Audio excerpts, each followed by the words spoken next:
ರಾಜವರಂ ಅನ್ನುವ ಗ್ರಾಮದಲ್ಲಿ ರಂಗನಾಥ ಅನ್ನುವ ಒಬ್ಬ ದೊಡ್ಡ ರೈತ ಬಾಳ್ತಾ ಇದ್ದ.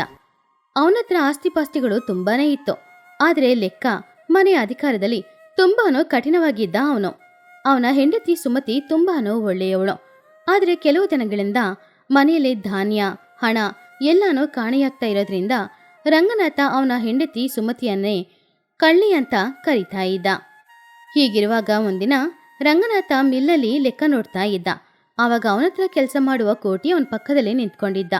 ಇದ್ದಕ್ಕಿದ್ದಂತೆ ರಂಗನಾಥನ ಮುಖ ಬಾಡಿ ಹೋಯ್ತು. ಅವನಿಗೆ ಕೋಪನೂ ಬಂತು. ರಂಗನಾಥ ತುಂಬ ಕೋಪದಿಂದ, ಏನೋ ಕೋಟಿಗ, ನಿನ್ನೆ ಮೂಟೆಗಳನ್ನ ಲೆಕ್ಕ ಹಾಕುವಾಗ 10 ಮೂಟೆ ತಾನೇ ಇತ್ತು. ಆದ್ರೆ ಬೆಳಿಗ್ಗೆ ಬಂದು ನೋಡುವಾಗ ಕೇವಲ 8 ಮೂಟೆ ಮಾತ್ರ ಧಾನ್ಯಗಳಿದೆ. ಆದ್ರೆ ಆ 2 ಮೂಟೆ ಧಾನ್ಯ ಏನಾಯ್ತು? ನೀನೇನಾದ್ರೂ ಮಾಡ್ದಾ? ಕೋಟಿ ಭಯದಲ್ಲಿ ಕೈ ಮುಗಿಯುತ್ತಾ, ಅಯ್ಯೋ ಅಯ್ಯ, ದಯವಿಟ್ಟು ಹಾಗೆಲ್ಲ ಹೇಳ್ಬಿಡಿ. ನೀವು ಹಾಕುವ ಉಪ್ಪಲ್ಲಿ ಜೀವನ ಮಾಡೋನು. ನಿನ್ನೆ ರಾತ್ರಿ ನಾನು ಗೋಡೌನಲ್ಲೇ ಮಲ್ಕೊಂಡಿದ್ದೆ. ಇಲ್ಲಿ ಅಂಥದ್ದು ಯಾವುದೂ ನಡೆದಿಲ್ಲ. ಯಾರು ಬರದಿದ್ರೆ ಧಾನ್ಯ ಹೇಗೇನೋ ಮಾಯ ಆಗುತ್ತೆ. ಏನು ಇಲಿಗಳು ಬಂದು ಏನಾದ್ರೂ ಎತ್ಕೊಂಡೋಯ್ತಾ? 2 ಮೂಟೆ ಧಾನ್ಯ ಅಂದ್ರೆ ಅದು ಸಾಧಾರಣವಾದದ್ದಾ? ಆವಾಗ್ಲೇ ಸುಮತಿ ಅವನಿಗೋಸ್ಕರ ಕುಡಿಯಕ್ಕೆ ಕಾಫಿ ತಗೊಂಡ್ ಬಂದ್ಲು. ಆವಾಗ ಅವಳ ಮುಖದಲ್ಲಿ ಒಂದು ಚಿಂತೆ, ಒಂದು ಭಯ ಕಾಣಿಸ್ತಾ ಇತ್ತು. ಇದನ್ನ ಗಮನಿಸ್ತಾ ರಂಗನಾಥ ಸುಮತಿಯ ಹತ್ತಿರ, ಏನು ಸುಮತಿ, ಈ ಮನೆಯಲ್ಲಿ ಏನ್ ನಡೀತಾ ಇದೆ ಅಂತ ನಿನಗೇನಾದ್ರೂ ಗೊತ್ತಾಗ್ತಾ ಇದೆಯಾ? ಈ ಮನೆಯಲ್ಲಿ ಧಾನ್ಯಗಳು ಕಾಣದೆ ಹೋಗ್ತಾ ಇದೆ. ಗಲ್ಲ ಪೆಟ್ಟಿಗೆಯಲ್ಲಿ ಚಿಲ್ಲರೆ ಹಣ ಕಾಣದೆ ಹೋಗ್ತಿದೆ. ನೀನೇ ತಾನೇ ಮನೆ ಮಹಾಲಕ್ಷ್ಮಿ, ಜವಾಬ್ದಾರಿ ನಿಂದೆ ತಾನೇ? ಸುಮತಿ ಹೆದರ್ಕೊಂಡೆ, ಏನು ರೀ, ನನಗೇನು ಗೊತ್ತಿಲ್ಲ. ನಾನು ಅಡಿಗೆ ಮನೆಯಲ್ಲೇ ಇದ್ದೀನಿ. ಕೆಲ್ಸದವ್ರು ಯಾರಾದ್ರೂ ತೆಗ್ದಿರ್ತಾರೋ ಏನೋ. ಇಲ್ಲಿ ಕೆಲಸ ಮಾಡುವ ಕೋಟಿ ಮೇಲೆ ನನಗೆ ತುಂಬಾನೇ ನಂಬಿಕೆ ಇದೆ. ಅವನ್ನ ನಾನು ಪರೀಕ್ಷೆ ಮಾಡಿ ನೋಡಿದೆ. ಆದರೆ ನೀನು ಸ್ವಲ್ಪ ದಿನದಿಂದ ಯಾಕೋ ಒಂಥರನೇ ಇದ್ದೀಯಾ. ನಿನ್ನೆ ರಾತ್ರಿ ನೀನು ಒಂದು ಚೀಲವನ್ನು ತೆಗೆದುಕೊಂಡು ಹಿತ್ತಲೆಗೆ ಹೋಗೋದನ್ನ ನಾನು ನೋಡ್ದೆ. ಸುಮತಿ ಭಯದಿಂದ, ಅದು ತರ್ಕಾರಿ ರೀ. ಹಾಳಾದ ತರ್ಕಾರಿನ ಎಸಿಲಿಕ್ಕೆ ಹಿತ್ತಲೆಗೆ ಹೋದೆ ಅಷ್ಟೇ. ರಾತ್ರಿ ಸಮಯದಲ್ಲಿ ಕಸವನ್ನು ಬಿಸಾಕದ? ಏನ್ ಸುಮತಿ, ಹೊಸ ಅಭ್ಯಾಸ ಎಲ್ಲ ಬಂದಿದೆ. ಇಲ್ಲಿ ನೋಡು ಸುಮತಿ, ನಾನು ಕಷ್ಟಪಟ್ಟು ದುಡಿಯುವ 1 ರೂಪಾಯಿ ಹಣ ಕೂಡ ಹೊರಗಡೆ ಹೋದ್ರೆ ನಾನು ಸುಮ್ಮನೆ ಇರೋದಿಲ್ಲ. ಈ ಮನೆಯಲ್ಲಿ ಯಾರೋ ಖಂಡಿತವಾಗಿ ಕಳ್ಳರಿದ್ದಾರೆ. ಪಾಪ ಸುಮತಿ ತಲೆ ಬಗ್ಗಿ ಅಲ್ಲಿಂದ ಮನೆಯೊಳಗಡೆ ಹೋದ್ಲು. ಅವಳ ನಡವಳಿಕೆಯಲ್ಲಿ ರಂಗನಾಥನಿಗೆ ಇದ್ದ ಅನುಮಾನ ಇನ್ನೂ ಕೂಡ ಹೆಚ್ಚಾಯಿತು. ಹೀಗೆ ದಿನಗಳು ಹೋಗ್ತಾ ಇತ್ತು. ಒಂದಿನ ಬೇಕು ಅಂತಾನೆ ಮನೆ ಖರ್ಚಿಗೆ ಬೇಕಾಗಿರುವ ಹಣನ ಸುಮತಿ ಹತ್ತಿರ ಕೊಟ್ಟು ಅದನ್ನ ಅಲಮಾರಿಯಲ್ಲಿ ಇಡೋದಕ್ಕೋಸ್ಕರ ಹೇಳ್ದ. ಆದ್ರೆ ಆ ಹಣಕ್ಕೆ ಅವನೊಂದು ಗುರ್ತನ್ನು ಮಾಡಿಟ್ಟಿದ್ದ. ಆ ದಿನ ರಾತ್ರಿ ರಂಗನಾಥ ನಿದ್ರೆ ಮಾಡ್ತಾ ಇರುವ ನಾಟಕ ಮಾಡ್ದ. ಅವನ ಮನ್ಸಲ್ಲಿ, ಈ ರಾತ್ರಿ ಕಳ್ಳ ಯಾರು ಅಂತ ಗೊತ್ತಾಗ್ಬೇಕು. ಸುಮತಿ ನಿಜವಾಗ್ಲೂ ಕಳ್ಳತನ ಮಾಡ್ತಿದ್ದಾಳಾ? ಸುಮತಿ ಯಾಕೆ ಹೀಗೆ ಮಾಡ್ತಾ ಇದ್ದಾಳೆ? ಅವಳಿಗೆ ಹಣ ಇದೆ, ರೇಷ್ಮೆ ಸೀರೆ ಇದೆ, ಚಿನ್ನಾಭರಣ ಎಲ್ಲನೂ ಇದೆ. ತಾಯಿ ಮನೆಗೇನಾದ್ರೂ ಕೊಟ್ಟು ಕಳಿಸ್ತಾ ಇದ್ದಾಳಾ? ಇಲ್ವಲ್ಲ, ತಾಯಿ ಮನೆ ಕೂಡ ಚೆನ್ನಾಗಿದ್ದಾರೆ. ಮಧ್ಯರಾತ್ರಿ ಸಮಯದಲ್ಲಿ ಸುಮತಿ ಇದ್ದಕ್ಕಿದ್ದಂತೆ ಎದ್ಲು. ಪಕ್ಕದಲ್ಲಿ ಮಲಗಿದ ಗಂಡ ಒಳ್ಳೆ ನಿದ್ರೆಯಲ್ಲಿದ್ದಾರೆ ಅಂತ ಅಂದ್ಕೊಂಡು ಅವಳು ಶಬ್ದನೇ ಮಾಡದೆ ಅಲ್ಲಿಂದ ಬೀರೋ ಹತ್ರ ಹೋಗಿ ಬೀರೋದಲ್ಲಿದ್ದ ಹಣದಲ್ಲಿ ಸ್ವಲ್ಪ ಹಣನ ಅವಳು ಸಪ್ರೇಟ್ ಆಗಿ ತಗೊಂಡ್ಲು. ಆಮೇಲೆ ಆ ಹಣನ ತಗೊಂಡು ಅವಳು ಮನೆಯಿಂದ ಹೊರಗಡೆ ಹೊರಟ್ಲು. ಅದನ್ನೆಲ್ಲ ಗಮನಿಸ್ತಾ ಇದ್ದ ರಂಗನಾಥ ಕೋಪದಿಂದ ಎದ್ದು ಕೂತ್ಕೊಂಡ. ನನ್ನ ಹೆಂಡತಿನೇ ಕಳ್ಳಿ. ಇವಳಿಗೆ ಏನು ಕೊರತೆ ಇಟ್ಟಿದ್ದೀನಿ? ಇವಳು ಯಾಕೆ ಈ ರೀತಿ ಕಳ್ಳತನ ಮಾಡ್ತಾ ಇದ್ದಾಳೆ? ಇವಳು ಯಾಕೆ ಹೀಗೆ ಮಾಡ್ತಾ ಇದ್ದಾಳೆ ಅಂತ ಇವಳು ಹಿಂದೆನೇ ಹೋಗಿ ಕಂಡಿಡಿಬೇಕು. ನಾಳೆ ಪಂಚಾಯಿತಿ ಕಟ್ಟೆಯಲ್ಲಿ ನಿಲ್ಲಿಸ್ಬೇಕು. ಆವಾಗ್ಲೇ ಇಂಥವಳಿಗೆ ಬುದ್ಧಿ ಬರೋದು. ಶಬ್ದನೇ ಮಾಡದೆ ಬೆಕ್ಕು ತರ ಸುಮತಿನ ಫಾಲೋ ಮಾಡ್ಕೊಂಡು ಹೋದ ರಂಗನಾಥ. ಸುಮತಿ ಊರಿನ ಬೀದಿ ಬಳಿಯೇ ನಡೆಯದೆ ಹೊಲಗಳ ಮಧ್ಯದಿಂದ ನಡ್ಕೊಂಡು ಹೋಗ್ತಾ ಇದ್ಲು. ಅವಳ ಕೈಯಲ್ಲಿ ಭಾರ ಇತ್ತು, ಆದ್ರೆ ಮನಸ್ಸಿನಲ್ಲಿ ಭಾರನೇ ಇಲ್ಲ. ರಂಗನಾಥ ಅವಳ ಹಿಂದೆನೆ ಸ್ವಲ್ಪ ದೂರದಲ್ಲಿ ಮೇಲೆ ನಡ್ಕೊಂಡು ಬರ್ತಾ ಇದ್ದ. ಆವಾಗ ರಂಗನಾಥ ಅವನ ಮನಸ್ಸಲ್ಲಿ, ಏನಿವಳು ಈ ಕಾಡಿನ ಕಡೆ ಹೋಗ್ತಾ ಇದ್ದಾಳೆ? ಇವಳು ಯಾವನಿಗಾದ್ರೂ ಹಣ ಕೊಡ್ಲಿಕ್ಕೆ ಹೋಗ್ತಾ ಇದ್ದಾಳ? ಚೀಚಿ, ನನ್ನ ಹೆಂಡತಿಗೆ ಆ ರೀತಿ ಅಭ್ಯಾಸ ಇಲ್ಲ. 17 ವರ್ಷ ಇವಳ ಜೊತೆ ಸಂಸಾರ ಮಾಡಿದೀನಿ. ಅವಳಿಗೆ ಅಂತಹ ಅಭ್ಯಾಸ ಎಲ್ಲ ಇಲ್ವೇ ಇಲ್ಲ. ಸುಮತಿ ಮೇಲೆ ನಡ್ಕೊಂಡು ಊರಿನ ಗಡಿಯಲ್ಲಿರುವ ಒಂದು ಚಿಕ್ಕ ಮನೆಯ ಹತ್ತಿರ ಹೋದ್ಲು. ಆ ಮನೆಗೆ ಬಾಗಿಲು ಸಮೇತ ಇಲ್ಲ. ಆ ಹಳೆಯ ಗುಡಿಸಲ ಮನೆಯಲ್ಲಿ ಯಾರಿರೋದು? ಸುಮತಿ ಯಾಕೆ ಅಲ್ಲಿಗೆ ಹೋಗ್ತಿದ್ದಾಳೆ? ಸುಮತಿ ಆ ಮನೆಯೊಳಗಡೆ ಹೋದ್ಲು. ಆವಾಗ ರಂಗನಾಥ ಆ ಮನೆಯಲ್ಲಿರುವ ಕಿಟಕಿ ಹತ್ತಿರ ಬಂದು ನಿಂತ್ಕೊಂಡು ಒಳಗಡೆ ಏನ್ ನಡೀತಾ ಇದೆ ಅಂತ ನೋಡ್ದ. ಒಳಗಡೆ ಇದ್ದ ದೃಶ್ಯವನ್ನು ನೋಡಿ ಅವನು ತುಂಬಾನು ಆಶ್ಚರ್ಯಪಟ್ಟ. ಮನೆಯೊಳಗಡೆ ಮಂಚದಲ್ಲಿ ಒಬ್ಳು ಮಹಿಳೆ ಮಲ್ಕೊಂಡಿದ್ಲು. ಅವಳು ಬೇರೆ ಯಾರೂ ಅಲ್ಲ, ರಂಗನಾಥನ ಒಡಹುಟ್ಟಿದ ತಂಗಿ ಪಾರ್ವತಿ. 5 ವರ್ಷಗಳ ಹಿಂದೆ ಪಾರ್ವತಿ ಅವನು ಪ್ರೀತಿಸಿದ ಒಬ್ಬ ಬಡ ಹುಡುಗನನ್ನು ಮದುವೆಯಾಗಿದ್ರಿಂದ ರಂಗನಾಥ ಕೋಪದಿಂದ ತನ್ನ ತಂಗಿನ ಮನೆ ಬಿಟ್ಟು ಹೊರಗಡೆ ಕಳಿಸಿದ. ಈ ದಿನ ಆ ತಂಗಿಯ ಪರಿಸ್ಥಿತಿ ತುಂಬಾನು ಮೋಸವಾಗಿತ್ತು.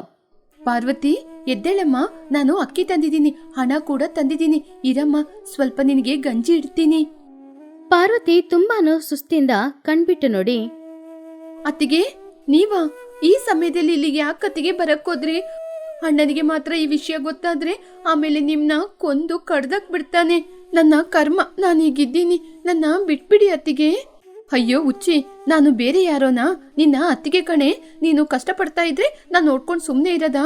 ನಿಮ್ಮ ಅಣ್ಣನ್ಗೆ ನಿನ್ ಮೇಲೆ ಕೋಪ ಇರ್ಬೋದು, ಅದಕ್ಕೆ ಅಂತ ನನ್ನಿಂದ ನಿನ್ನ ಹೀಗೇನೆ ಬಿಡ್ಲಿಕ್ಕಾಗುತ್ತಾ? ಆದ್ರೆ ಅತ್ತಿಗೆ, ಅಣ್ಣ ನನ್ನ ಜೊತೆ ಶಪಥ ಮಾಡಿದ್ದಾರೆ. ಅವರಿಗೆ ನಾನಂದ್ರೆ ಇಷ್ಟ ಇಲ್ಲ. ಇನ್ ಮುಂದೆ ನಿನ್ ಮುಖನ ನನಗೆ ತೋರಿಸ್ಬೇಡ ಅಂತ ಹೇಳಿದ್ದಾರೆ. ನೀನ್ ನನಗೆ ಸಹಾಯ ಮಾಡ್ತಾ ಇದೀಯ ಅಂತ ಗೊತ್ತಾದ್ರೆ ನಿನ್ನನ್ನು ಮನೆಯಿಂದ ಹೊರಗೆ ಕಳಿಸ್ಬಿಡ್ತಾರೆ. ಏನೇ ಮಾತಾಡ್ತಾ ಇದ್ದೀಯಾ? ನಿಮ್ಮ ಅಣ್ಣ ನನ್ನ ಕಳ್ಳಿ ಅಂತ ಹೇಳಿದ್ರು ಪರವಾಗಿಲ್ಲ, ಆದ್ರೆ ನನ್ನ ಕಣ್ಮುಂದೆ ನನ್ನ ನಾದಿನಿ, ನನ್ನ ಅಳಿಯ ಕಷ್ಟಪಡೋದು ನನ್ನಿಂದ ನೋಡಕ್ಕಾಗುತ್ತಾ? ಸ್ವಲ್ಪ ವರ್ಷಗಳ ಹಿಂದೆ ನಿನ್ನ ಗಂಡ ಜ್ವರ ಬಂದು ಸತ್ತೋದ್ರು ಅಂತ ವಿಷಯ ಕೇಳಿ ನನಗೆ ಎಷ್ಟು ದುಃಖವಾಯ್ತು ಗೊತ್ತಾ? ಅವಾಗಿಂದ ನಿನಗೆ ಊಟ ಹಾಕಕ್ಕೆ ನಾನು ಕಳ್ಳಿ ಆಗಿದ್ದೀನಿ. ಇರ್ಲಿ, ನಿಮ್ಮ ಅಣ್ಣನ ಆಸ್ತಿಯಲ್ಲಿ ನಿನಗೂ ಸರಿಯಾದ ಭಾಗ ಇದೆ ಅಲ್ವಾ? ನಿಮ್ಮ ಅಣ್ಣನ ರಕ್ತ ತಾನೆ ನೀನು. ಪಾರ್ವತಿ ಅಳುತ್ತಾ, ನಿಮ್ ಋಣನ ನಾನು ಹೇಗೆ ತೀರ್ಸೋದು? ಅಣ್ಣ ಕಲ್ಲು, ಅವನ್ ಮನ್ಸು ಕರಗದಿಲ್ಲ, ಆದ್ರೆ ನೀವು ಬೆಣ್ಣೆ. ಅಣ್ಣನ ಜೊತೆ ಸಿಕ್ಕಾಕೊಂಡ್ರೆ ಏನ್ ಮಾಡೋದತ್ತಿಗೆ? ಪಾರ್ವತಿ, ನೀನು ಅಳ್ಬೇಡ. ನಾಳೆ ಬೆಳಿಗ್ಗೆನೆ ಮಕ್ಕಳಿಗೆ ಮದ್ದು ತಂದು ಕೊಡು. ನಿಮ್ಮ ಅಣ್ಣನಿಗೆ ನನ್ನ ಮೇಲೆ ಸಂದೇಹ ಬಂದಿದೆ, ಪರವಾಗಿಲ್ಲ, ಅದೆಲ್ಲ ನಾನು ನೋಡ್ಕೋತೀನಿ. ನಿಮ್ಮ ಅಣ್ಣ ನನ್ನ ಹೊಡೆದ್ರೂ ಪರವಾಗಿಲ್ಲ, ಕೊಂದ್ರೂ ಪರವಾಗಿಲ್ಲ, ಏನೇ ಕಷ್ಟ ಬಂದ್ರೂ ನಾನು ನೋಡ್ಕೋತೀನಿ, ನೀನ್ ಚಿಂತೆ ಮಾಡಬೇಡ. ಇದೆಲ್ಲವನ್ನು ಹೊರಗಡೆ ನಿಂತ್ಕೊಂಡು ರಂಗನಾಥ ಕೇಳಿಸ್ಕೊಳ್ತಾ ಇದ್ದ. ಅಷ್ಟೇ, ಅವನಿಗೆ ಏನ್ ಮಾಡುದು ಅಂತಾನೆ ಅರ್ಥ ಆಗ್ಲಿಲ್ಲ. ಅವನ ಕಣ್ಣಿಂದ ಕಣ್ಣೀರು ಸುರಿತಾ ಇತ್ತು. ಆವಾಗ ರಂಗನಾಥ ಅವನ ಮನಸ್ಸಿನಲ್ಲಿ, ನಾನು ಎಷ್ಟು ದೊಡ್ಡ ಪಾಪ ಮಾಡಿದ್ದೀನಿ. ನನ್ನ ರಕ್ತವನ್ನು ಹಂಚಿಕೊಂಡು ಹುಟ್ಟಿದಂತಹ ನನ್ನ ಒಡ ಹುಟ್ಟಿದ ತಂಗಿ ಈ ಸ್ಥಿತಿಯಲ್ಲಿ ಕಷ್ಟಪಡ್ತಾ ಇದ್ರೆ ತಂಗಿಯ ಗಂಡ ತೀರ್ಕೊಂಡ್ಬಿಟ್ನ. ಈ ವಿಷಯ ಕೂಡ ನನಗೆ ಗೊತ್ತಿಲ್ಲ. ಹಣ, ನನ್ನ ಅಹಂಕಾರ ನನ್ನ ಕುರುಡನಾಗಿ ಮಾಡ್ಬಿಡ್ತಾ. ಸುಮತಿ ನನ್ನ ಹೆಂಡತಿ, ನಾ ಒಡ ಹುಟ್ಟಿದ ರಕ್ತಕ್ಕೋಸ್ಕರ ಅವಳು ಕಳ್ಳಿಯಾಗಿ ಬದಲಾಗಿದ್ದಾಳೆ. ನಾನು ಅವಳನ್ನ ಕಳ್ಳಿ ಅನ್ಕೊಂಡೆ. ಇಲ್ಲ, ನಿಜವಾದ ಕಳ್ಳ ನಾನೇ. ನನ್ನ ತಂಗಿಗೆ ಸೇರಬೇಕಾದ ಹಣ, ಆಸ್ತಿ, ಪ್ರೀತಿಯನ್ನು ನಾನೇ ಇಟ್ಕೊಂಡಿದ್ದೀನಿ. ಇದ್ದಕ್ಕಿದ್ದಂತೆ ರಂಗನಾಥ ಮನೆಯೊಳಗಡೆ ಬಂದ. ತಂಗಿ ಹಾಗೂ ಹೆಂಡತಿ ಹಿಂದಿರುಗಿ ನೋಡಿದಾಗ ಅಲ್ಲಿ ರಂಗನಾಥ ನಿಂತ್ಕೊಂಡಿದ್ದ. ಪಾಪ ಸುಮತಿಗೆ ಮೈಕೈಯೆಲ್ಲ ನಡುಗಕ್ ಶುರುವಾಯ್ತು. ಅವಳು ಭಯದಿಂದ, ರೀ, ನೀವು ಇಲ್ಲಿ? ನಾನು ಅಣ್ಣನನ್ನು ನೋಡಿದ ಪಾರ್ವತಿ ಹೆದರ್ಕೊಂಡು, ಅಣ್ಣ, ಅತ್ತಿಗೆದು ತಪ್ಪು ಏನೂ ಇಲ್ಲಣ್ಣ, ನಂದೇ ತಪ್ಪು. ನನ್ನ ಬೇಕಾದ್ರೂ ಕೊಂದು ಬಿಡಿ, ಅತ್ತಿಗೆನ ಏನ್ ಮಾಡ್ಬೇಡಿ. ಅತ್ತಿಗೆ ಪಾಪ ಅಣ್ಣ. ರಂಗನಾಥ ಮೇಲೆ ತಂಗಿ ಹತ್ತಿರ ಬಂದ. ಅವನ ಮುಖದಲ್ಲಿ ಕೋಪ ಇಲ್ಲ, ಪಶ್ಚಾತ್ತಾಪ, ಚಿಂತೆ ಇದು ಮಾತ್ರ ಇತ್ತು. ಅಮ್ಮ ಪಾರ್ವತಿ, ನನ್ನ ತಂಗಿ, ನಿನ್ನ ಗಂಡ ತೀರ್ಕೊಂಡ ವಿಷಯ ಕೂಡ ನನಗೆ ಗೊತ್ತಿಲ್ಲಮ್ಮ. ನಿನ್ನ ಗಂಡ ತೀರ್ಕೊಂಡ ವಿಷಯವನ್ನು ಕೂಡ ನನ್ನ ಜೊತೆ ಹೇಳಲಾಗದಷ್ಟು ನಾನು ಅಷ್ಟೊಂದು ದೂರ ಆಗ್ಬಿಟ್ನಾ? ನಾನು ನಿನ್ಗೆ ಎಷ್ಟು ತೊಂದರೆ ಕೊಟ್ಬಿಟ್ಟೆ? ಎಂತ ರಾಕ್ಷಸ ನಾನು! ಪಾರ್ವತಿ ಅಣ್ಣನ ಕಣ್ಣೀರನ್ನು ನೋಡಿ ಅವಳಿಗೆ ನಂಬಕ್ಕಾಗ್ಲಿಲ್ಲ. ಅಣ್ಣ, ನೀನ್ ಅಳ್ತಾ ಇದ್ದೀಯಾ? ನನ್ ಮೇಲೆ ನಿಂಗೆ ಕೋಪ ಹೋಯ್ತಾ? ಕೋಪ ಯಾವಾಗ್ಲೂ ಹೋಗ್ಬೇಕಾಗಿತ್ತು ಪಾರ್ವತಿ, ಆದ್ರೆ ನನ್ನ ಮೂರ್ಖತನದಿಂದನೇ ಅದು ಇನ್ನೂ ನನ್ನ ಬಿಟ್ಟು ಹೋಗಿಲ್ಲ. ಅವನು ಸುಮತಿನ ನೋಡಿ, ಪಾರ್ವತಿ, ನನ್ನನ್ನು ಕ್ಷಮಿಸು. ನೀನು ರಾತ್ರಿ ಸಮಯದಲ್ಲಿ ಮನೆ ಬಿಟ್ಟು ಹಣ, ಧಾನ್ಯಗಳನ್ನೆಲ್ಲ ಕಳ್ಳತನ ಮಾಡಿ ತಗೊಂಡೋಗಿ ಹೊರಗೆ ಕೊಡುವಾಗ ನೀನು ಏನೋ ಒಂದು ಕೆಲಸ ಮಾಡ್ತಿದ್ದೆ ಅನ್ಕೊಂಡಿದ್ದೆ. ಆದ್ರೆ ನೀನು ಕಾಪಾಡ್ತಾ ಇದ್ದಿದ್ದು ನನ್ನ ತಂಗಿಯನ್ನಲ್ಲ, ನನ್ನ ಜೀವನ. ಸುಮತಿ ಕಣ್ಣೀರೊರೆಸ್ಕೊಂಡು, ರೀ, ನನ್ನನ್ನು ಕ್ಷಮಿಸ್ರಿ. ನಿಮಗೆ ಗೊತ್ತಿಲ್ಲದೆ ನಾನು ತಪ್ಪು ಮಾಡ್ಬಿಟ್ಟೆ. ನಿಮಗೆ ಪಾರ್ವತಿ ಅಂದ್ರೆ ತುಂಬಾ ಕೋಪ ಅಲ್ವಾ? ಎಲ್ಲಿ ಈ ವಿಚಾರ ನಿಮ್ಗೆ ಗೊತ್ತಾದ್ರೆ ಅವಳಿಗೆ ಸಹಾಯ ಮಾಡೋದಿಲ್ಲ ಅನ್ಕೊಂಡೆ. ಈ ಮಕ್ಕಳು ಹಸಿವಲ್ಲಿದ್ದಾಗ ನನ್ನಿಂದ ನೋಡ್ಕೊಂಡು ಸುಮ್ಮನೆ ಇರಕ್ಕಾಗಿಲ್ಲ ರೀ. ನೀನು ಕಳ್ಳಿ ಅಲ್ಲ ಕಣೆ. ಈ ನನ್ನ ರಕ್ತ ಸಂಬಂಧವನ್ನು, ನಮ್ಮ ಮನೆ ಗೌರವವನ್ನು ಕಾಪಾಡಿದವಳು. ನಿನ್ನ ಜಾಗದಲ್ಲಿದ್ದು ನಾನ್ ಕೆಲಸ ಮಾಡ್ಬೇಕಾಗಿತ್ತು, ಆದ್ರೆ ನನ್ನ ಕರ್ತವ್ಯವನ್ನು ನೀನ್ ಮಾಡ್ತಾ ಇದ್ದೆ. ಇವರು ನನ್ನ ತಂಗಿಯ ಮಕ್ಕಳು. ಎಲ್ಲರೂ ಹಸಿವಲ್ಲಿ ಕಷ್ಟಪಡ್ತಾ ಇದ್ರೆ ಅದರ ಶಬ್ದ ನನಗ್ ಕೇಳಿಸ್ಲಿಲ್ಲ, ನಿನ್ನ ಮನ್ಸಿಗೆ ಕೇಳಿದೆ. ನಾವೆಲ್ಲರೂ ಮನೆಗೋಗೋಣ. ಇನ್ಮುಂದೆ ನನ್ನ ತಂಗಿ ಗುಡಿಸಲ ಮನೆಯಲ್ಲಿ ಇರಬೇಕಾದ ಅವಶ್ಯಕತೆ ಇಲ್ಲ. ನನ್ನ ಜೊತೆಗೇನೆ ಸಂತೋಷವಾಗಿ ಜೀವನ ಮಾಡ್ಲಿ. ಅಣ್ಣ, ನಿಜನೇನಾ? ಹೌದು ಪಾರ್ವತಿ, ಇಷ್ಟು ದಿನ ನಾನು ಕಳ್ಕೊಂಡ ಅನುಬಂಧವನ್ನು ಬಡ್ಡಿ ಸಮೇತ ಚೆನ್ನಾಗಿರಿಸ್ತೀನಿ. ಪಾರ್ವತಿ, ಇನ್ಮುಂದೆ ಆ ಹಣ ನನಗೆ ಬೇಕಾಗಿಲ್ಲ. ಗಾಡ್ರೇಜಿನ ಕೀಯನ್ನು ನಿನಗೆ ಕೊಡ್ತೀನಿ. ಯಾಕೆಂದ್ರೆ ನೀನು ಖರ್ಚು ಮಾಡುವ ಒಂದೊಂದು ರೂಪಾಯಿಗೂ ಖಂಡಿತವಾಗಿ ಅರ್ಥ ಇರುತ್ತೆ. ರಂಗನಾಥ ಅವನ ಹೆಂಡತಿ ಹಾಗೂ ತಂಗಿ ಇಬ್ರನ್ನ ಕರ್ಕೊಂಡು ಮನೆಗೆ ಬಂದ. ಅಷ್ಟರಲ್ಲಿ ಮುಂಜಾನೆ ಸಮಯ ಆಗಿತ್ತು. ಆವಾಗ ಕೋಟಿ ಗೋಶಾಲೆಯಲ್ಲಿ ಕೆಲಸ ಮಾಡ್ತಾ ಇದ್ದ. ಅವನು ಯಜಮಾನರನ್ನ ನೋಡಿ ಆಶ್ಚರ್ಯಪಟ್ಟ. ಅಯ್ಯ, ಏನಯ್ಯ ಈ ಸಮಯದಲ್ಲಿ ಹೊರಗಿಂದ ಬರ್ತಾ ಇದ್ದೀರಾ? ಅಯ್ಯೋ ಚಿಕ್ಕ ಅಮ್ಮ. ಪಾರ್ವತಿನ ನೋಡಿ, ಚಿಕ್ಕಮ್ಮ, ನೀವು ಮಕ್ಕಳು? ಹೌದೋ ಕೋಟಿ, ನನ್ನ ತಂಗಿ ಮನೆಗೆ ಬಂದಿದ್ದಾಳೆ. ಇನ್ ಮುಂದೆ ನನ್ನ ಜೊತೆ ಇದೇ ಮನೆಯಲ್ಲಿರ್ತಾಳೆ. ನೀನೋಗಿ ಎಲ್ಲರಿಗೂ ಹೇಳು ನನ್ನ ತಂಗಿ ಬಂದಿದ್ದಾಳೆ ಅಂತ. ಏನ್ರಿ, ನನ್ ಮೇಲೆ ಕಳ್ಳಿ ಎನ್ನುವ ಪಟ್ಟ ಹೋಯ್ತು ಎನ್ನುವುದಕ್ಕಿಂತ ನಮ್ಮ ಕುಟುಂಬ ಇವತ್ತು ಒಟ್ಟಿಗೆ ಸೇರಿದೆ ಅಂತ ಇರುವ ಆನಂದನೇ ನನಗೆ ತುಂಬಾ ರೀ. ಆ ಕೆಟ್ಟ ಹೆಸರು ನಿನಗಲ್ಲ ಸುಮತಿ, ನನಗೇನೆ. ನೀನು ನನ್ನ ಬಳಿಯಿಂದ ಅಹಂಕಾರವನ್ನು ಕಳ್ಳತನ ಮಾಡಿ ನನಗೆ ಪ್ರೀತಿಯನ್ನು ಮಾತ್ರ ಉಳಿಸಿದ್ದೀಯಾ. ನೀನು ಕಳ್ಳಿ ಹೆಂಡತಿಯೇ, ಆದ್ರೆ ತುಂಬಾನೇ ಒಳ್ಳೆ ಹೆಂಡತಿ. ಅತ್ತಿಗೆ, ಇವತ್ತು ನಿಮ್ಮಿಂದನೇ ಈ ಕುಟುಂಬ ಇಷ್ಟೊಂದು ಸಂತೋಷವಾಗಿರೋದು. ಹೌದು, ನನ್ನ ಹೆಂಡತಿಯಿಂದನೇ ಇವತ್ತು ಈ ಕುಟುಂಬ ಸಂತೋಷವಾಗಿರೋದು. ಅವಳು ಕಳ್ಳಿ ಅಲ್ಲ, ಈ ಕುಟುಂಬವನ್ನು ಒಂದುಗೂಡಿಸಿದ ದೇವತೆ ಅವಳು. ಆ ದಿನ ಬೆಳಗ್ಗೆ ಸೂರ್ಯ ಉದಯವಾಗ್ತಾ ಇದ್ದ ಸಮಯ. ಸೂರ್ಯನ ಕಿರಣಗಳು ಆ ಮನೆ ಮೇಲೆ ಬಿದ್ದಾಗ ಅವರ ಜೀವನದಲ್ಲಿದ್ದ ಕತ್ಲು ಎಲ್ಲಾನು ದೂರ ಹೋಗಿತ್ತು. ಆ ದಿನ ನಡೆದ ಘಟನೆಯಿಂದ ರಂಗನಾಥ ಸಂಪೂರ್ಣವಾಗಿ ಬದಲಾಗಿದ್ದ. ಅವನು ತನ್ನ ಹೆಂಡತಿಯ ಮೇಲೆ ಅವನಿಗೆ ಅನುಮಾನ ಹೋಗಿ ಇವಾಗ ಆ ಸ್ಥಾನದಲ್ಲಿ ಗೌರವ ಬಂದಿತ್ತು. ಊರಿನವರು ಈ ವಿಷಯನ ತಿಳ್ಕೊಂಡು ಗಂಡನಿಗೆ ತಕ್ಕ ಹೆಂಡತಿ, ಸೊಸೆ ಅಂದ್ರೆ ಒಬ್ಳು ಈ ರೀತಿ ಎಲ್ರ ಮನೆಗೂ ಬರಬೇಕು ಅಂತ ಅವರು ಅನ್ಕೊಳ್ತಾ ಇದ್ರು. ಗಂಡನಿಗೆ ತಕ್ಕ ಹೆಂಡತಿ ಈ ಮಾತನ್ನು ಕೇಳಿದಾಗ ಯಾಕೋ ಸುಮತಿಗೆ ನಗು ಮಾತ್ರ ಬಂತು. ಒಬ್ರು ನಡ್ಕೊಳ್ಳುವ ವಿಧಾನದ ಹಿಂದೆ ಏನಾದರೂ ಕಾರಣ ಇದೆಯಾ ಇಲ್ವಾ ಅಂತ ಗೊತ್ತಿಲ್ಲದೆ ಅವರನ್ನ ಅನುಮಾನ ಪಡೋದು ತುಂಬಾ ದೊಡ್ಡದು. ಕೆಲವು ಸಮಯ ಕದಿಯೋದ್ರಲ್ಲೂ ಕೂಡ ನ್ಯಾಯ ಖಂಡಿತ ಇರುತ್ತೆ. ಈ ಕಥೆಲಿರುವ ನೀತಿ ಏನು ಅಂದ್ರೆ, ನಾವು ಮನ್ಸಲ್ಲಿ ಅಂದ್ಕೊಳ್ಳೋದು, ನಮ್ಮ ಮುಂದ್ಗಡೆ ಕಣ್ಣಲ್ಲಿ ಕಾಣಿಸೋ ಎರಡೂ ಒಂದಾಗಿರ್ಬೇಕು ಅನ್ನುವ ಅವಶ್ಯಕತೆ ಇಲ್ಲ. ನಾವು ಅಂದ್ಕೊಳ್ಳೋದೇ ಬೇರೆಯಾಗಿರ್ಬೋದು, ನಮ್ಮ ಕಣ್ಮುಂದ್ಗಡೆ ನಡೆಯೋದೇ ಬೇರೆಯಾಗಿರ್ಬೋದು. ಏನೇ ಇದ್ರೂ ನಿಜ ತಿಳ್ಕೊಂಡು ಒಂದು ನಿರ್ಧಾರಕ್ಕೆ ಬರಬೇಕು. ವಿಜಯನಗರದಲ್ಲಿ ರಾಜ ಗಜಪತಿ ಅನ್ನುವ ಒಬ್ಬ ಇದ್ದ. ಅವನಿಗೆ ಆಹಾರ ಅಂದ್ರೆ ತುಂಬಾ ಇಷ್ಟ. ಅವನ ಅರಮನೆಯಲ್ಲಿ ರಾಮಯ್ಯ ಅನ್ನುವ ಅಡಿಗೆಯವನು ಹೊಸದಾಗಿ ಬಂದಿದ್ದ. ಹೀಗಿರುವಾಗ ಒಂದಿನ ಗಜಪತಿ ರಾಜ ಅವನ ಅಂತಃಪುರದ ದರ್ಬಾರಿನಲ್ಲಿ ತನ್ನ ಮಂತ್ರಿ ಸೋಮಯ್ಯನ ಹತ್ತಿರ ಈ ರೀತಿ ಮಾತಾಡ್ತಿದ್ದ. ಏನಾಯ್ತು ಸೋಮಯ್ಯ, ಇವತ್ತು ನನ್ನ ಬಾಲ್ಯ ಗೆಳೆಯ ಪಕ್ಕದ ರಾಜ್ಯದ ಚಕ್ರವರ್ತಿ ವಿಕ್ರಮಸೇನ ನಮ್ಮ ರಾಜ್ಯಕ್ಕೆ ಊಟಕ್ಕೋಸ್ಕರ ಬರ್ತಾ ಇದ್ದಾನೆ. ಆದ್ರೆ ಇವಾಗ ನೋಡಿದ್ರೆ ನೀವು ಮಳೆ ಬರ್ತಾ ಇದೆ, ಅರಮನೆಗೆ ಬರ್ಬೇಕಾಗಿರೋ ಸಾಮಾನುಗಳು ಏನು ಬಂದಿಲ್ಲ ಅಂತಿದ್ದೀರಾ. ಹೀಗಿರುವಾಗ ನಾನು ಹೇಗೆ ಅವನಿಗೆ ಊಟ ಕೊಡೋದು? ಪ್ರಭು, ನಾನೇನು ಮಾಡೋದು? ಮಳೆ ಜಾಸ್ತಿ ಬಂದಿದ್ದರಿಂದ ನದಿಯಲ್ಲಿ ನೀರು ಜಾಸ್ತಿ ಉಕ್ಕುತ್ತಾ ಇದೆ. ಆ ಕಡೆಯಿಂದ ಗಾಡಿ ಈ ಕಡೆ ಬರ್ತಾ ಇಲ್ಲ. ಇವಾಗ ಅಡಿಗೆ ಮನೆಯಲ್ಲಿ ಅಡಿಗೆ ಮಾಡೋಕ್ಕೆ ಏನೂ ಇಲ್ಲ. ಬರೀ ಇರೋದು ಸೋರೆಕಾಯಿ ಹಾಗೂ ಕುಂಬಳೆಕಾಯಿ ಮಾತ್ರ. ಅದನ್ನಿಟ್ಕೊಂಡು ಏನು ಅಡಿಗೆ ಮಾಡೋದು? ಆವಾಗ ಗಜಪತಿ, ಏನು ಸೋರೆಕಾಯಿ ಕುಂಬಳೆಕಾಯಿ ಮಾತ್ರ ಇದೆಯಾ? ಇದನ್ನಿಟ್ಕೊಂಡು ಯಾರಿಂದ ಅಡಿಗೆ ಮಾಡೋಕ್ಕಾಗುತ್ತೆ? ಆದರೆ ಚಕ್ರವರ್ತಿ ಬಂದು ನಾನು ಸರಿಯಾಗಿ ಅತಿಥಿ ಮರ್ಯಾದೆ ಕೊಡಲಿಲ್ಲ ಅಂದರೆ ಆಮೇಲೆ ಎಲ್ಲರ ಹತ್ರನೂ ಹೋಗಿ ನನ್ನ ಬಗ್ಗೆ ಕೆಟ್ಟದಾಗಿ ಮಾತಾಡಿದ್ರೆ ಏನು ಮಾಡೋದು? ಅಡಿಗೆ ಮನೆಯಲ್ಲಿ ಅಡಿಗೆವನು ಕೂಡ ಹೆದರ್ತಾ ಇದ್ದಾನೆ. ಏನು ಇಲ್ಲದೆ ಏನು ಅಡಿಗೆ ಮಾಡೋದು ಅಂತ ಹೇಳಿ ಇಲ್ಲಿಂದ ಓಡ್ ಹೋಗೋಣ ಅಂತ ಹೆದರ್ತಾ ಇದ್ದಾನೆ. ನಾನು ಏನು ಮಾಡೋದು ಪ್ರಭು? ಯಾರ ಭೀಮಯ್ಯನ? ಅವನಿಗೆ ಸಮಸ್ಯೆ ಬಂದರೆ ಓಡ್ ಹೋಗೋದು ಮಾತ್ರ ಗೊತ್ತು, ಅದನ್ನಿದ್ದು ಸರಿ ಮಾಡೋದು ಗೊತ್ತಿಲ್ಲ. ಬನ್ನಿ ಅಡಿಗೆ ಮನೆಗೆ ಹೋಗಿ ನೋಡೋಣ. ಹಾಗಂತ ಹೇಳಿ ರಾಜ ಮಂತ್ರಿ ಇಬ್ರು ಕೂಡ ಅಡಿಗೆ ಮನೆಗೆ ತಕ್ಷಣ ಹೋದ್ರು. ಆವಾಗ ಅಲ್ಲಿ ಅಡಿಗೆ ಮಾಡುವ ಭೀಮಯ್ಯ ರಾಜಭರತನ ನೋಡಿ ಹೆದರ್ತಾ ಇದ್ದ. ಆವಾಗ ರಾಮಯ್ಯ ಮಾತ್ರ ಏನೇನ್ ತರಕಾರಿಗಳಿದೆ ಅಂತ ಹೇಳಿ ಏನ್ ಮಾಡುದು ಅಂತ ಯೋಚನೆ ಮಾಡ್ತಾ ಇದ್ದ. ಅಯ್ಯಯ್ಯೋ, ಚಕ್ರವರ್ತಿ ಬರ್ತಾ ಇದ್ದಾರೆ, ನನ್ನ ತಲೆನ ಕಡಿತಾರೋ ಏನೋ. ಏನು ಇಲ್ಲದೆ ಹೇಗೆ ಅಡಿಗೆ ಮಾಡೋದು? ಇವಾಗ ಹಸ್ವಾಗ್ತಿದೆ ಅಂತ ಹೇಳಿದ್ರೆ ನಾನು ಅವರಿಗೋಸ್ಕರ ಏನ್ ಮಾಡಿಕೊಡೋದು? ಮಹಾರಾಜ ಕೋಪದಿಂದ, ಎಲ್ಲಿಗೋಗ್ತಾ ಇದೆಯಾ ಭೀಮಯ್ಯ? ಸಮಸ್ಯೆ ಬಂದ್ರೆ ಓಡ್ ಹೋಗ್ಬಾರ್ದು, ಇದ್ದು ಆ ಸಮಸ್ಯೆನ ಸರಿ ಮಾಡಬೇಕು. ಅವನಿಗೆ ಹೆಸರು ಬುದ್ಧಿವಂತ. ಇವಾಗ ಅಡಿಗೆ ಮಾಡಕ್ಕೆ ಇಲ್ಲಿ ಏನಿದೆ? ಪ್ರಭು ಕ್ಷಮಿಸ್ಬಿಡಿ, ಅಡಿಗೆ ಮಾಡಕ್ಕಿರೋದು ಬರೀ ಸೋರೆಕಾಯಿ ಹಾಗೂ ಕುಂಬಳೆಕಾಯಿ ಮಾತ್ರ. ಎಣ್ಣೆ ತುಪ್ಪ ಏನೂ ಇಲ್ಲ ಪ್ರಭು. ಹೀಗಿರುವಾಗ ನಾನು ಹೇಗೆ ಅಡಿಗೆ ಮಾಡೋದು? ಚಕ್ರವರ್ತಿ ಕೋಪ ಬಂದು ನನ್ನ ತಲೆನ ಕಡಿದ್ಬಿಟ್ರೆ? ಇಲ್ಲಾಂದ್ರೆ ನಾನಿನ್ ತಲೆನ ಕಡಿತೀನಿ ಬಿಡೋ. ಈ ಭೀಮಯ್ಯನನ್ನ ಬಿಡಿ, ಬೇರೆ ಯಾರಾದ್ರೂ ಇದ್ದಾರಾ? ಯಾರಿಂದನಾದ್ರೂ ಈ ಸಮಸ್ಯೆನ ಸರಿ ಮಾಡೋಕ್ಕಾಗುತ್ತಾ?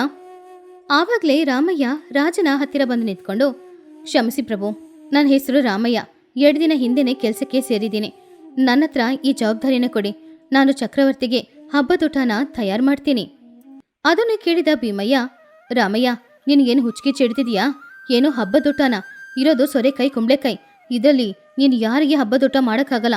ಸುಮ್ಮನಿರೋ. ಮೊದಲು ನೀನು ಸುಮ್ಮನಿರು ಭೀಮಯ್ಯ. ನಿನಗೆ ಆ ಧೈರ್ಯ ಇಲ್ಲ, ಅವನಿಗೆ ಆ ಧೈರ್ಯನಾದರೂ ಇದೆ ಅಲ್ವಾ? ಇಲ್ಲಿ ನೋಡು ರಾಮಯ್ಯ, ನೀನೇನು ಮಾಡ್ತೀಯೋ ಗೊತ್ತಿಲ್ಲ, ಹಬ್ಬದೂಟ ಹೇಗೆ ತಯಾರು ಮಾಡ್ತೀಯೋ, ಆದರೆ ಹಬ್ಬದೂಟ ಮಾಡಿಲ್ಲ ಅಂದರೆ ನಿನ್ನ ತಲೆನ ನಾನು ಕಡಿತೀನಿ. ಪರವಾಗಿಲ್ಲ ಪ್ರಭು, ನನ್ನ ಮೇಲೆ ನನಗೆ ನಂಬಿಕೆ ಇದೆ, ನೀವು ಧೈರ್ಯದಿಂದ ಹೋಗಿ. ಮಧ್ಯಾಹ್ನದ ಸಮಯ ನಿಮ್ಮ ಗೆಳೆಯನಿಗೆ ಎಲ್ಲ ಥರದ ಊಟನೂ ತಯಾರು ಮಾಡಿ ಹಬ್ಬದೂಟ ನಾನು ಖಂಡಿತ ಹಾಕ್ತೀನಿ. ನಿನ್ನ ಧೈರ್ಯ ನನಗೆ ಮೆಚ್ಚುಗೆಯಾಗಿದೆ. ಸರಿ, ಇವನಿಗೇನು ಸಹಾಯ ಬೇಕೋ ಎಲ್ಲನೂ ಮಾಡಿ. ಹಾಗಂತ ಹೇಳಿ ರಾಜ ಅಲ್ಲಿಂದ ಹೋದ್ರು. ಭೀಮಯ್ಯ ರಾಮಯ್ಯ ಏನ್ ಮಾಡ್ತಾನೋ ಅಂತ ಹೇಳಿ ತುಂಬಾನೂ ಹೆದರ್ತಾ ಇದ್ದ. ಆವಾಗ್ಲೇ ರಾಮಯ್ಯನ ಜೊತೆ ಕೆಲಸ ಮಾಡುವ ಕಿಟ್ಟು ಅಲ್ಲಿಗೆ ಬಂದ. ರಾಮಯ್ಯಣ್ಣ, ಏನಿದಣ್ಣ, ಏನನ್ನ ಇಟ್ಕೊಂಡು ನಾವು ಅಡಿಗೆ ಮಾಡೋದು? ನೀನು ನಿನ್ ತಲೆನ ನೀನಾಗಿ ಹೋಗಿ ರಾಜರಿಗೆ ಬಲಿ ಕೊಡ್ತಾ ಇದೀಯಾ? ರಾಮಯ್ಯ ನಗುತ್ತಾ, ಹೆದ್ರಬೇಡ ಕಿಟ್ಟು, ನೀನು ಅಂದ್ಕೊಳ್ಳೋದು ಏನು ನಡೆಯಲ್ಲ. ನಾನು ಅಡಿಗೆ ಮಾಡಿ ತೋರಿಸ್ತೀನಿ. ಮೊದಲು ಇರೋ ತರಕಾರಿನೆಲ್ಲ ತೆಗ್ದಿಡು. ಹಾಗೇನೆ ಬುಟ್ಟಿಲಿಟ್ಟಿದೀವಲ್ವಾ ತರಕಾರಿ ಸಿಪ್ಪೆಗಳು, ಅದನ್ನ ತಗೊಂಡ್ ಬಾ. ಕಿಟ್ಟು ಆಶ್ಚರ್ಯದಿಂದ, ತರಕಾರಿ ಸಿಪ್ಪೆಗಳ? ಅದೆಲ್ಲ ಯಾಕೆ ಅಣ್ಣ? ತರಕಾರಿ ಸಿಪ್ಪೆ ಇರೋ ತರಕಾರಿ, ಇದರಿಂದಾನೇ ಇವತ್ತು ನಾನು ಅಡುಗೆ ಮಾಡೋದು. ಎಲ್ಲನೂ ತುಂಬ ಚೆನ್ನಾಗಿರುತ್ತೆ. ಹೇಳಿದಷ್ಟು ಮಾಡು. ಹೋಗಿ ಸಿಪ್ಪೆಗಳನ್ನ ಬೇಗ ತಗೊಂಡ್ ಬಾ. ರಾಮಯ್ಯ, ಏನು ಮಾಡ್ತಾ ಇದೀಯಾ? ಸಿಪ್ಪೆಗಳಿಂದ ಹಬ್ಬದೂಟ ಅಣ್ಣ. ಅಣ್ಣ, ನೀವು ಯಾವುದಕ್ಕೂ ಸ್ವಲ್ಪ ಹೆದರಬೇಡಿ. ಕಿಟ್ಟು, ನೀನು ಕುಂಬಳಕಾಯಿ ಬೀಜಗಳನ್ನು ಸ್ವಲ್ಪ ಒಣಗಿಸಿ ಅದನ್ನ ಹುರಿದು ತಗೊಂಡ್ ಬಾ. ಪುಡಿ ಮಾಡಿಕೊಡು, ಅದೇ ಮಸಾಲೆ ಹುಡಿ. ಹಾಗೆಯೇ ಸೊರೆಕಾಯಿ ಸಿಪ್ಪೆಗಳನ್ನು ಸಪ್ರೇಟ್ ಆಗಿ ತೆಗೆದಿಡು, ಅದರಲ್ಲಿ ಚಟ್ನಿ ಮಾಡಬೇಕು. ಹಾಗೆಯೇ ಸ್ವಲ್ಪ ಕುಂಬಳಕಾಯಿನ ಬೇಯಿಸು, ಅದರಲ್ಲಿ ಸಾಂಬಾರು ಮಾಡಬೇಕು. ಏನಣ್ಣ, ನೀನು ಹೇಳೋದೆಲ್ಲ ಸರಿ ಅನ್ನಿಸ್ತಿಲ್ಲ ನನಗೆ. ನಿನಗೆ ಸರಿ ಅನ್ಸೋದು ಬೇಡ, ನನಗೆ ಸರಿ ಅನ್ಸುತ್ತೆ. ನಾನು ಹೇಳೋದನ್ನೆಲ್ಲ ಮಾಡಿದ್ರೇನೆ ಇದು ಹಬ್ಬದೂಟ ಥರನೇ ಇರುತ್ತೆ. ಇಲ್ಲಿ ನೋಡು, ಸೋರೆಕಾಯಿಯಿಂದ ಹಲ್ವಾ ಮಾಡ್ಬೋದು, ಕುಂಬಳಕಾಯಿಯಿಂದ ಸಾಂಬಾರು ಮಾಡ್ಬೋದು. ಕುಂಬಳಕಾಯಿ ಬೀಜನ ಹುರಿದು ಪುಡಿ ಮಾಡಿದ್ರೆ ಅದನ್ನ ಮಸಾಲೆಯಾಗಿ ಉಪಯೋಗ ಮಾಡ್ಕೊಳ್ಬೋದು. ಹಾಗೆಯೇ ಸೋರೆಕಾಯಿ ಸಿಪ್ಪಿನಿಂದ ಚಟ್ನಿನೂ ಮಾಡ್ಬೋದು. ಆಮೇಲೆ ಅನ್ನ ಬಡಿಸಿದ ಆ ನೀರಲ್ಲಿ ಸ್ವಲ್ಪ ರಸಂ ಕೂಡ ಮಾಡ್ಬೋದು. ಏನು, ಅನ್ನ ಬಡಿಸಿದ ನೀರಲ್ಲಿ ರಸಮ್ಮ? ಏನು ಹೇಳ್ತಿದ್ಯಾ? ನನಗೆ ಯಾಕೋ ಇದೆಲ್ಲ ತುಂಬ ಭಯ ಆಗ್ತಾ ಇದೆ. ಚೆನ್ನಾಗಿರುತ್ತೆ ಅಣ್ಣ, ನನ್ನ ಮೇಲೆ ನಂಬಿಕೆ ಇದ್ರೆ ನನ್ನ ಹಾಗೇನೆ ಬಿಡಿ. ಕಿಟ್ಟು, ಸಮಯ ಇಲ್ಲ, ನಾನು ಹೇಳಿದ ಕೆಲಸ ಎಲ್ಲನೂ ಸ್ವಲ್ಪ ಬೇಗ ಮಾಡು.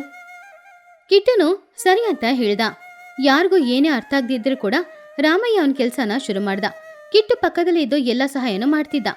ಅಣ್ಣ, ಇವಾಗ ಸೋರೆಕಾಯಿ ಸಿಪ್ಪೆನ ತೆಗ್ದಿದ್ದೀನಿ, ಇದು ಗಟ್ಟಿಯಾಗಿದೆ, ಇದನ್ನ ಹೇಗನ್ನ ಆಡ್ಸಕ್ಕಾಗೋದು? ಅದಕ್ಕೆ ಸ್ವಲ್ಪ ಅದನ್ನ ಬೇಯಿಸು. ಬೇಯಿಸಿದ್ಮೇಲೆ ಜೊತೆಗೆ 2 ಬೆಳ್ಳುಳ್ಳಿ, ಸ್ವಲ್ಪ ಹುಳಿ, ಒಣಗಿದ ಮೆಣಸು ಇದೆಲ್ಲನೂ ಹಾಕು, ರುಬ್ಬು.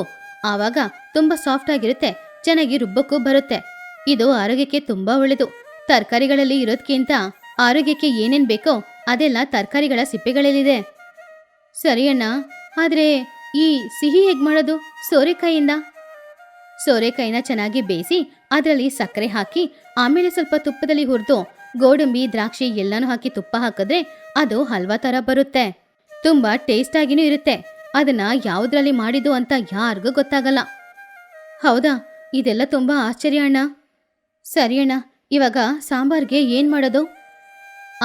ಕುಂಬಳಕಾಯಿನ ಬೇಯಿಸಕ್ಕೆ ಬೇಯಿಸಿಟ್ಟಿದೀಯಾ? ಅದನ್ನ ಹಾಕಿ ಕುಂಬಳಕಾಯಿ ಬೀಜಗಳನ್ನು ಪುಡಿ ಮಾಡಕ್ಕೆ ಹೇಳಿದೆ ಅಲ್ಲ, ಅದನ್ನ ಸ್ವಲ್ಪ ಹಾಕು. ಆಮೇಲೆ ಉಪ್ಪು ಖಾರ ಎಲ್ಲನೂ ಹಾಕು. ಸಾಂಬಾರ್ ರೆಡಿಯಾಗುತ್ತೆ. ಆದರೆ ಇದೆಲ್ಲಕ್ಕೂ ನಾವು ಹೆಸರುಗಳನ್ನು ಬದಲಾಯಿಸಿ ಕೊಡಬೇಕೋ?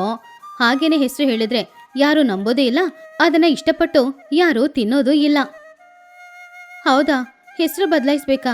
ಏನು ಅಂತ? ಏನು ಹೆಸರನ್ನ ಇದಕ್ಕಿಡಕ್ಕಾಗೋದು? ಒಂದು ಕೆಲಸ ಮಾಡು. ಇಲ್ಲಿ ನೋಡು, ಆ ಚಟ್ನಿಗೆ ಚಂದ್ರಕಲಾ ಚಟ್ನಿ ಅಂತ ಹೆಸರಿಡು. ಹಾಗೇನೆ ಸಾಂಬಾರ್ಗೆ ನಂದಿನಿ ಸಾಂಬಾರ್ ಅಂತ ಹೆಸರಿಡು. ಹೆಸರು ಕೇಳುವಾಗ ತುಂಬಾ ಖುಷಿ ಆಗ್ತಿದೆ ಅಲ್ವಾ? ಓಹೋ, ಇದಕ್ಕೆ ಈ ಥರ ಒಂದು ಹೆಸರು ಇದೆ ಅಂತ ಹೇಳಿ ಅದನ್ನ ತಿಂತಾರೆ. ರುಚಿ ಚೆನ್ನಾಗಿದ್ರೆ ಸಾಕು ಅಲ್ವಾ? ಆವಾಗ ಅವರಿಗೆ ನಮ್ಮ ಮೇಲೆ ಯಾವುದೇ ಕೋಪನೂ ಬರೋದಿಲ್ಲ. ಇದೆಲ್ಲನೂ ದೂರದಲ್ಲಿ ನಿಂತ್ಕೊಂಡು ಭೀಮಯ್ಯ ನೋಡ್ತಾ ಇದ್ದ. ಅವನಿಗೆಲ್ಲ ಆಶ್ಚರ್ಯ ಆಗ್ತಾ ಇತ್ತು. ಮತ್ತೆ ಅನ್ನ ಬೆಂದಾಯ್ತಾ? ಆ ನೀರು ತಗೊಂಡ್ ಬಾ. ಅದರಲ್ಲಿ ಸ್ವಲ್ಪ ಒಗ್ಗರಣೆ ಕೊಡು. ಎಣ್ಣೆ ಹಾಕಿ ಸಾಸಿವೆ ಹಾಕಿ ಸ್ವಲ್ಪ ಬೆಳ್ಳುಳ್ಳಿ ಜಜ್ಜಿ ಹಾಕು. ಹಾಗೆಯೇ 2 ಒಣಗಿದ ಮೆಣಸು ಇದೆಲ್ಲಾನು ಹಾಕಿದ್ರೆ ಆವಾಗ ಕುಡಿಯಕ್ಕೆ ಸೂಪ್ ತಯಾರಾಗುತ್ತೆ. ಮಧ್ಯಾಹ್ನ 1 ಗಂಟೆ ಸಮಯ. ಗಜಪತಿ ಮಹಾಪ್ರಭು ಹಾಗೂ ಪಕ್ಕದೂರಿನ ಚಕ್ರವರ್ತಿನೂ ಊಟಕ್ಕೆ ಕೂತ್ಕೊಂಡಿದ್ರು. ಆವಾಗ ರಾಮಯ್ಯ ಹಾಗೂ ಕಿಟ್ಟು ಇಬ್ರು ಕೂಡ ಅವ್ರು ಮಾಡಿದ ಹಬ್ಬದೂಟನ ತಗೊಂಡು ಬಂದ್ರು. ಅಯ್ಯೋ, ಏನ್ ಮಾಡಿದಾರೋ ಏನೋ, ನನಗ್ಯಾಕೋ ಭಯ ಆಗ್ತಾ ಇದೆ. ಗಜಪತಿ, ಪ್ರಯಾಣ ಮಾಡಿ ನಾನು ತುಂಬಾ ಸುಸ್ತಾಗಿದ್ದೀನಿ. ನನಗೇನಾದ್ರೂ ಕುಡಿಯಕ್ಕೆ ನೀರ್ ಥರ ಇದ್ರೆ ಕೊಡೆ ಕೇಳು, ದಾಹ ಆಗ್ತಿದೆ. ಆವಾಗ ರಾಮಯ್ಯ ಅವನು ಮಾಡಿದ ರಸಂನ ತಗೊಂಡು ಬಂದು, ತಗೊಳ್ಳಿ ಪ್ರಭು, ಈ ರಸಂ ನಿಮ್ಗೆ ತುಂಬಾ ಶಕ್ತಿ ಕೊಡುತ್ತೆ, ಇದನ್ನ ಕುಡೀರಿ. ಹಾಗಂತ ಹೇಳಿ ಆ ರಸಂನ ಚಕ್ರವರ್ತಿಗೆ ಕುಡಿಯಕ್ಕೆ ಕೊಟ್ಟ. ಅದನ್ನು ಕುಡಿದ ಚಕ್ರವರ್ತಿಗೆ ಅದರ ಟೇಸ್ಟ್ ತುಂಬಾನೇ ಇಷ್ಟ ಆಯ್ತು. ಆಶ್ಚರ್ಯದಿಂದ, ಅರೆ ಇದೇನಿದು, ಮಜ್ಜಿಗೆನೂ ಇಲ್ಲ, ಗಂಜಿನೂ ಇಲ್ಲ, ಈ ರಸಂ ತುಂಬಾ ಚೆನ್ನಾಗಿದೆ. ಇದನ್ನ ಏನ್ ಹಾಕಿ ಮಾಡಿದ್ದು? ನಿಜವಾಗ್ಲೂ ತುಂಬಾನೇ ಚೆನ್ನಾಗಿದೆ. ಅದು ಹಲವಾರು ತರಕಾರಿಗಳನ್ನ ಬೇಯಿಸಿ ಅದನ್ನ ಆಡಿಸಿ ಹಾಕಿರೋದು, ಅದಕ್ಕೆ ಚೆನ್ನಾಗಿರೋದು. ಸ್ವಲ್ಪ ಸಮಯದಲ್ಲಿ ಅನ್ನ, ಪಚ್ಚಡಿ, ಸಾರು ಎಲ್ಲನೂ ತಗೊಂಡು ಬಂದು ಚಕ್ರವರ್ತಿಗೆ ಬಡಿಸಿದ್ರು. ಚಕ್ರವರ್ತಿ ಅದೆಲ್ಲಾನು ತಿನ್ನೋಡಿ, ಆಹಾ, ಈ ಸಾಂಬಾರ್ ತುಂಬಾನೇ ಚೆನ್ನಾಗಿದೆ. ಇದ್ರಲ್ಲಿರೋದು ಕುಂಬಳಕಾಯಿ, ಆದ್ರೆ ಮಸಾಲ ವಾಸನೆ ತುಂಬಾ ಚೆನ್ನಾಗಿದೆ ಅಲ್ವಾ? ಈ ಮಸಾಲೆ ಇಲ್ಲಿವರೆಗೂ ನಾನು ಎಲ್ಲೋ ನೋಡಿದ್ದೇ ಇಲ್ವಲ್ಲ. ಆವಾಗ ಗಜಪತಿ ರಾಮಯ್ಯನನ್ನ ನೋಡಿ, ರಾಮಯ್ಯ ನೀನೇ ಏನಾದ್ರೂ ಹೇಳ್ಬೇಕು. ಅದು ನಾನು ಪಕ್ಕದೂರಿಂದ ತಗೊಂಡು ಬಂದಿರೋದು, ಪಟ್ಟಣದಿಂದ. ಆ ಮಸಾಲೆಗೆ ತುಂಬಾ ಬೆಲೆ ಜಾಸ್ತಿ. ಹೌದಾ, ಚೆನ್ನಾಗಿದೆ. ಸರಿ, ಇದೇನಿದು ಸಿಹಿ, ನೋಡಕ್ಕೆ ತುಂಬಾ ಚೆನ್ನಾಗಿದೆ. ಹಲ್ವಾನಾ ಇಲ್ಲ ಬೇರೇನಾದ್ರಾ? ಈ ಹಲ್ವಾ ನೋಡಕ್ ಚೆನ್ನಾಗಿರೋ ಥರಾನೇ, ತಿನ್ನಕ್ಕೂ ತುಂಬಾ ಚೆನ್ನಾಗಿದೆ. ಯಾವ್ದ್ರಲ್ಲಿ ಮಾಡಿದ್ದು? ಅದೆಲ್ಲಾನು ಕೇಳ್ತಾ ಇದ್ದ ಗಜಪತಿಗೆ ಏನೂ ಅರ್ಥ ಆಗ್ಲಿಲ್ಲ. ಏನು, ಕುಂಬಳಕಾಯಿ ಸೊರೆಕಾಯಿಯಿಂದ ಮಾಡಿದ ಹಬ್ಬದೂಟ ಇವರಿಗೆ ಇಷ್ಟ ಆಗಿದ್ಯಾ? ರಾಮಯ್ಯ, ಏನಲ್ಲಿ ಮಾಡ್ದೆ? ಸೋರೆಕಾಯಿಯಲ್ಲಿ ಮಾಡಿದ, ನನ್ನಿಂದನೇ ನಂಬಕ್ಕಾಗ್ತಿಲ್ಲ. ಏನೋ ಪಕ್ಕದೂರಿನ ಚಕ್ರವರ್ತಿ ಹೇಗ್ ನಂಬ್ತಾರೆ ಹೇಳು? ಇಲ್ಲ ಪ್ರಭು, ಅದು ಸೋರೆಕಾಯಿಯಲ್ಲಿ ಮಾಡಿದೆ. ಅದನ್ನ ಚೆನ್ನಾಗಿ ಬೇಯಿಸಿ ಅದ್ರ ಜೊತೆ ಸಕ್ಕರೆ, ಹಾಗೇನೆ ಬೆಲ್ಲ, ತುಪ್ಪ ಎಲ್ಲಾನು ಹಾಕಿದ್ರೆ ತುಂಬಾ ಚೆನ್ನಾಗಿರುವ ಹಲ್ವಾ ತಯಾರಾಗುತ್ತೆ. ಕೊನೆಗೆ ಊಟನೂ ಮುಗೀತು. ಚಕ್ರವರ್ತಿ ಹೊಟ್ಟೆ ತುಂಬಾ ಊಟ ಮಾಡಿ ಅಲ್ಲಿಂದ ಹೊರಡುವಾಗ, ರಾಮಯ್ಯ, ನಿಜವಾಗ್ಲೂ ನಿನ್ನತ್ರ ತುಂಬಾನೇ ಪ್ರತಿಭೆ ಇದೆ. ನಿನ್ನಂತ ಅಡಿಗೆಯವನಿರೋದಕ್ಕೆ ಜಗಪತಿ ತುಂಬಾನೇ ಪುಣ್ಯ ಮಾಡಿರ್ಬೇಕು. ನಿನ್ನಂತವನು ನನ್ನ ಆಸ್ಥಾನದಲ್ಲಿದ್ರೆ ಚೆನ್ನಾಗಿರುತ್ತೆ. ಪ್ರಭು, ನಿಜ ಹೇಳ್ಬೇಕಂದ್ರೆ ಕುಂಬಳಕಾಯಿ ಸೋರೆಕಾಯಿನ ಬಿಟ್ರೆ ಮನೇಲಿ ಏನೂ ಇಲ್ಲ, ಅದರಲ್ಲೇ ಎಲ್ಲಾನು ಮಾಡಿರೋದು. ಆವಾಗ ಚಕ್ರವರ್ತಿ ಆಶ್ಚರ್ಯದಿಂದ, ಕುಂಬಳಕಾಯಿ ಸೋರೆಕಾಯಿಯಿಂದ ಹಬ್ಬದೂಟ ಮಾಡಿದ್ರಾ? ಹೌದು ಪ್ರಭು, ನನ್ನನ್ನು ಕ್ಷಮಿಸಿ. ನಾನು ಸೋರೆಕಾಯಿ ಸಿಪ್ಪೆಯಿಂದ ಚಟ್ನಿ ಮಾಡಿಕೊಟ್ಟೆ, ಅನ್ನ ಬಡಿಸಿದ ನೀರಲ್ಲಿ ರಸಂ ಮಾಡಿಕೊಟ್ಟೆ, ಹಾಗೇನೆ ಸೋರೆಕಾಯಿನ ಬೇಯಿಸಿ ನಿಮಗೆ ಅದರಲ್ಲಿ ಹಲ್ವಾ ಮಾಡಿಕೊಟ್ಟೆ. ಕುಂಬಳಕಾಯಿ ಬೀಜನ ಹುರಿದು ಪೊಡಿ ಮಾಡಿ ಅದನ್ನು ಮಸಾಲೆಯಾಗಿ ಹಾಕಿ ನಿಮಗೆ ಸಾಂಬಾರ್ ಮಾಡಿಕೊಟ್ಟೆ. ಅದನ್ನು ಕೇಳಿದಾಗ ಯಾರೂ ಏನೂ ಮಾತಾಡಲಿಲ್ಲ. ದರ್ಬಾರೇ ಸ್ವಲ್ಪ ಹೊತ್ತು ನಿಶ್ಶಬ್ದವಾಗಿತ್ತು. ಭೀಮಯ್ಯ ಅಷ್ಟೇ ಇನ್ನೇನು ತಲೆ ಕಡಿಯಕ್ಕೆ ನನ್ನ ತಲೆನ ಕೊಡಬೇಕು ಅಂತ ಅಂದ್ಕೊಳ್ಳುವಾಗ ಅಲ್ಲಿ ನಡೆದಿದ್ದೆ ಬೇರೆ. ಸಬಾಷ್ ರಾಮಯ್ಯ, ನಿನ್ನಂತ ಅಡಿಗೆಯವನು ನಿಜವಾಗ್ಲೂ ನನ್ನ ಹತ್ರ ಇಲ್ಲ ಅನ್ನೋದ್ರಿಂದ ನನಗೆ ಬೇಜಾರಾಗ್ತಿದೆ. ಎಲ್ಲ ಇದ್ರೆ ಯಾರು ಬೇಕಾದ್ರೂ ಅಡಿಗೆ ಮಾಡ್ಬೋದು, ಆದರೆ ಏನೂ ಇಲ್ಲದೇ ಇದ್ರೆ ಅಡಿಗೆ ಮಾಡೋದು ತುಂಬಾ ಕಷ್ಟನೇ. ಆದರೂ ನೀನು ಮಾಡಿದ್ಯಾ ಅಂದ್ರೆ ನಿನ್ನ ಪ್ರತಿಭೆ ಬಾಯಿಂದ ಹೇಳಕ್ಕಾಗಲ್ಲ. ಹೌದು ರಾಮಯ್ಯ, ಇವತ್ತು ನನ್ನ ರಾಜ್ಯದ ಮರ್ಯಾದೆನ ನೀ ಕಾಪಾಡಿದ್ಯಾ. ರಾಮಯ್ಯ, ಇನ್ಮುಂದೆ ಗಜಪತಿಯ ಆಸ್ಥಾನದಲ್ಲಿ ನೀನೇ ಮುಖ್ಯವಾದ ಅಡಿಗೆಯವನು. ಎಲ್ರೂ ನಿನಗೆ ಕೆಳಗೆ ನಿನಗೆ ಸಹಾಯ ಮಾಡೋರಾಗಿ ಇರ್ತಾರೆ. ಅದನ್ನು ಕೇಳಿದ ಭೀಮಯ್ಯ, ಹೌದು ರಾಮಯ್ಯ, ನೀನು ತುಂಬಾನೇ ಬುದ್ಧಿವಂತ, ಪ್ರತಿಭಾವಂತ. ನನಗಿದು ಸಂತೋಷನೇ. ಇಲ್ಲ ಅಣ್ಣ, ನಿಮ್ಮ ಕೆಳಗೆ ಇರೋದ್ರಲ್ಲೇ ನನಗೆ ಸಂತೋಷ. ಆವಾಗ ರಾಮಯ್ಯನ ಪ್ರತಿಭೆ ರಾಜ್ಯ ಇಡೀ ಹರಡ್ತು. ರಾಮಯ್ಯ ನಿಜವಾಗ್ಲೂ ತುಂಬಾನೇ ಪ್ರತಿಭಾವಂತ ಅಂತ ಎಲ್ರೂ ಹೊಗಳ್ತಾ ಇದ್ರು. ಈ ಕಥೆಯಲ್ಲಿರುವ ನೀತಿ ಏನು ಅಂದ್ರೆ, ಎಲ್ಲ ಇದ್ರೆ ಏನ್ ಬೇಕಾದ್ರೂ ಯಾರಿಂದ ಬೇಕಾದ್ರೂ ಮಾಡೋಕ್ಕಾಗುತ್ತೆ, ಆದ್ರೆ ಏನು ಇಲ್ಲದೆ ಏನಾದ್ರೂ ಮಾಡೋದು ತುಂಬಾ ದೊಡ್ಡ ವಿಷಯ. ಈ ಅಡಿಗೆ ಥರನೇ ನಮ್ಮ ಜೀವನದಲ್ಲೂ ಕೂಡ ಏನು ಇಲ್ಲದೆ ಇದ್ರೂ ಕೂಡ ಏನಾದ್ರೂ ಮಾಡೋದನ್ನ ನಾವು ಕಲೀಲೇಬೇಕು.